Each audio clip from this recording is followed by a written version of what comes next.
Hey guys, WVgunsngoats back with another video. This is going to be the shooting portion of the horizontal mag-fed shotgun comparison.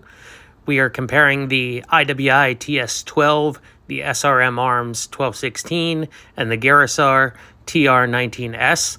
Now we had some problems with some of the designs, so watch the rest of the video to find out which ones functioned and which ones didn't. And like, comment, and subscribe, and thanks for watching.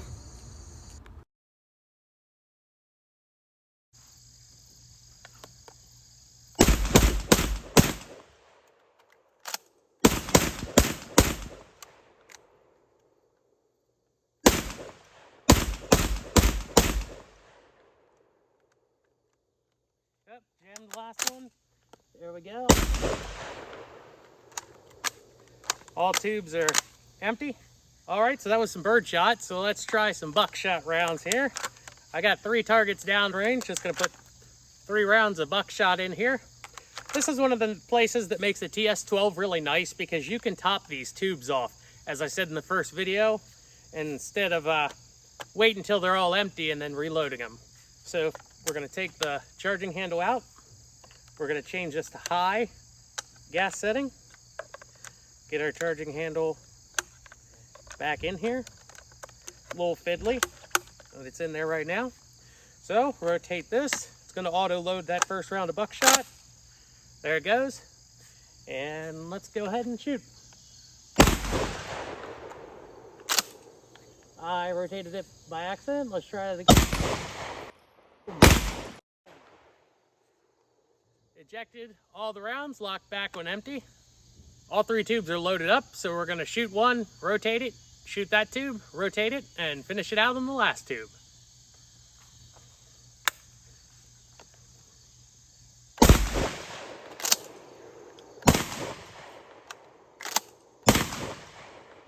All right, let's check out some of the damage that the TS-12 has done to the target here.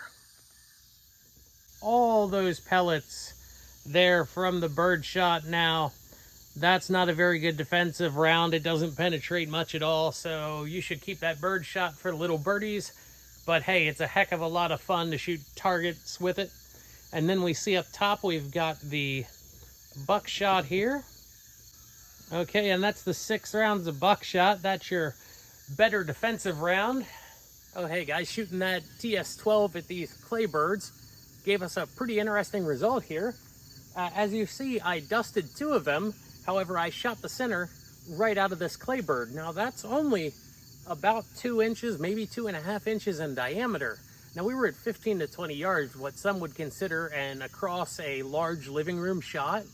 However, you see that you could still miss fairly easy when you're only shooting that pattern that's under 3 inches in diameter.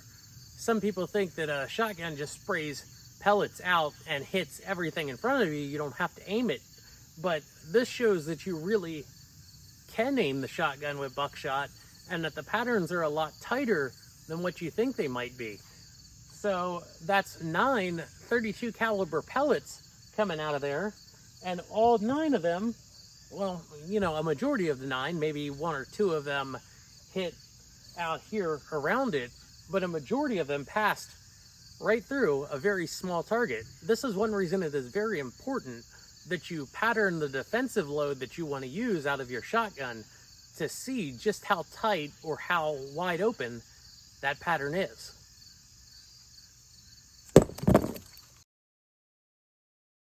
All right, 4 tubes, 4 rounds each, total of 16 rounds in the magazine. Our bolts locked back demonstrate the auto load feature of the SRM. Locked in, round fed.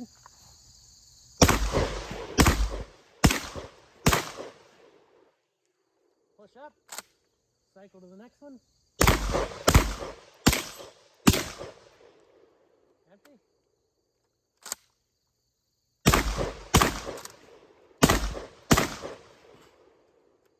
Did not lock back, lock it back.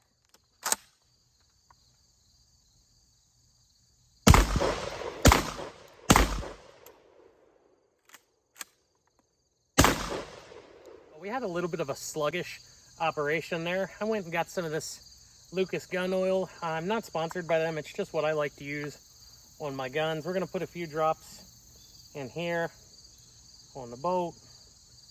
Get it to drop on top of there.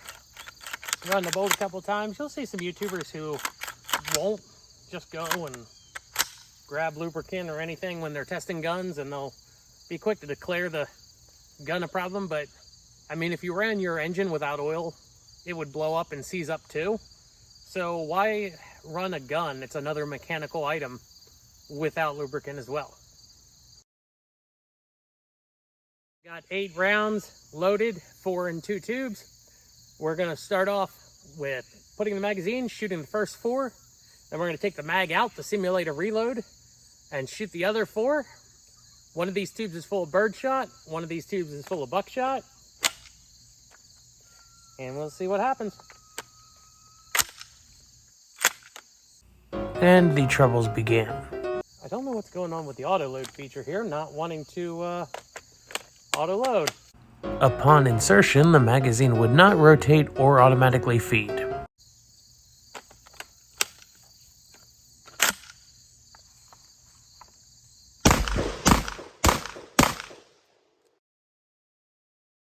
Still having issues with the magazine binding up inside the receiver when I would try and rotate it, so I removed and reinserted the magazine multiple times, yet I still was having trouble getting it to rotate and automatically feed. There we go, we finally got it. This must be the buckshot.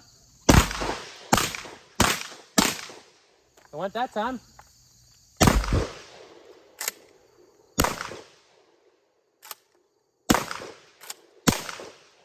We'll try it again. There it goes, it worked that time.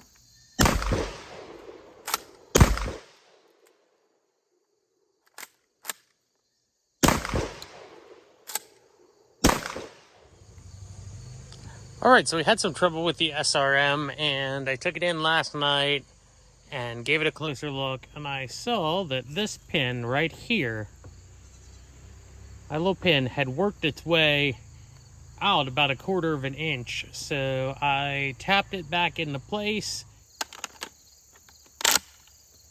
Auto feed fed that time. We'll turn on the red dot and shoot.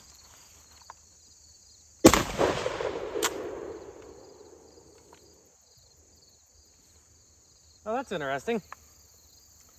It ripped the rim off the cartridge. I blame the cheap ammunition for this failure. There's the steel rim right there. Was able to clear the jam there. Let's try this again. More magazine binding up. Okay, it fed one somehow.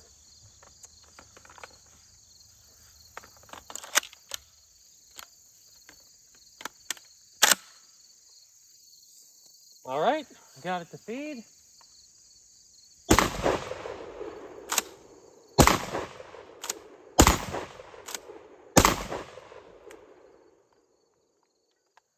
Now did fire all of them, locked back on empty. Well, you're not doing too good on video. Let's see if we can get you going here. All right, that time it worked.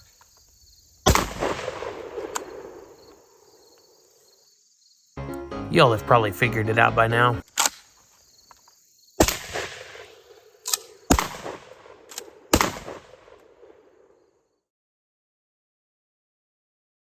We're gonna shoot 1, rotate it, shoot 3, take it out, the simulator reload, stick it back in, and then we're gonna shoot 1 and then shoot 3 if everything goes well.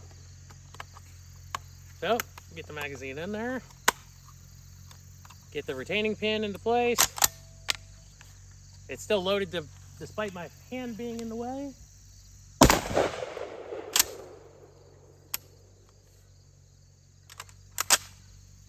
Well, not a good night for guns today. I'll explain what happened with the gun here coming up shortly, but I sped this up at 10 times speed so you can see how long it took to clear. Fed, Got the retaining pins in.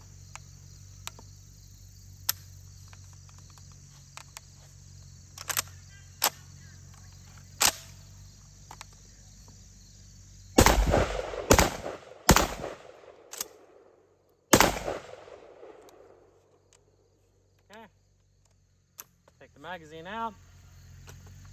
Stick it back in. Simulate a reload here. Jammed on that.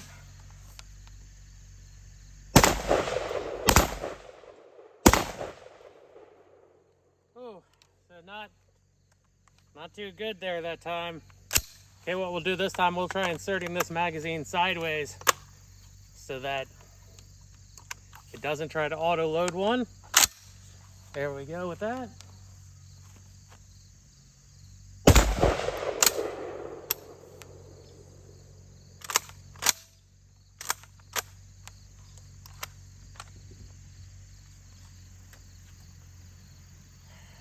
That jam again. The shell has slipped underneath the lifter here. And unfortunately that is a jam that requires this to be disassembled. Ground would come in, get underneath this lifter, and that was causing the bolt to jam against the lifter. There we go.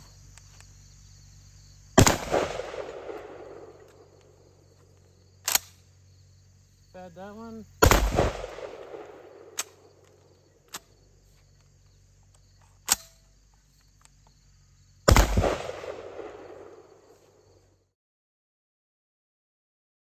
So we didn't have too much luck with these shotguns here today on this video, and the couple of days it's taken me to film this.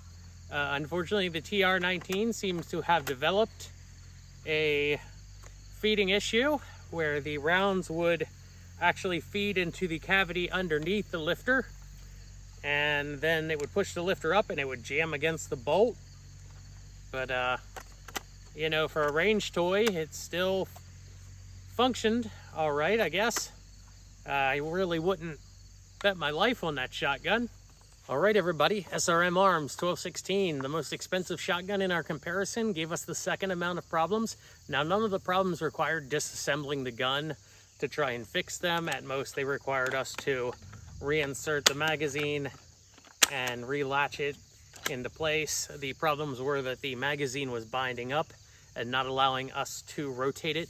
However, the auto feed function was not working, and that always seemed to be a sign that the magazine was going to bind up. So there's something in this mechanism that isn't lining up correctly, it would seem to me. I thought it was just that pin walking out, and I don't know how well you can see it here, but the pin has started to walk out about a 1/16 of an inch right now, so I'm going to tap that back in. That may be something that the factory needs to use a knurled pin on, or maybe just stake that so that the pin can't walk out of there.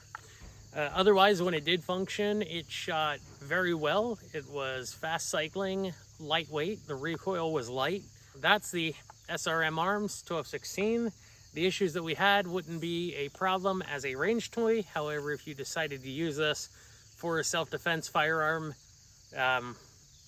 I would suggest making sure that all your magazines work and everything cycles and does not bind up when you go to rotate the magazine.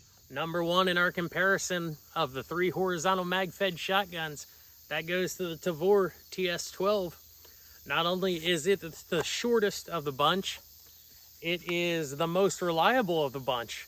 As you saw, we had a couple major malfunctions with the SRM 1216, and then the TR-19S had the most of all, requiring disassembly to fix. The malfunctions with the TS-12 only required us to run the charging handle to get those shells to feed. I really like the ability to top this gun off on the fly. After you finish one tube, you can top it up, shoot that one, top them up again, and just keep shooting this gun until you run out of shells, basically. No extra $200 magazines to buy, no worrying about how you're going to carry those magazines on you. And You've got IWI behind this gun, a large company that's been making weapons for a long time. I have to give the winning spot to the Tavor TS-12. Now remember, I'm still having a giveaway when I get to 500 subscribers. That's going to be one of these WVgunsngoats shirts. So you can see got the logo on the front there. We've got the outline of WV. We've got our goat with his rifle, the ba ba ba ba ba. You know, you can find us on Instagram. You can find us here on YouTube. And then we've got a Facebook group as well. Like, comment, subscribe. Let me know if you guys have any experience with these shotguns. If this video helped you guys to decide which one you wanted to pick up next, I really appreciate hearing the feedback. If you're not out there having fun shooting, what are you doing?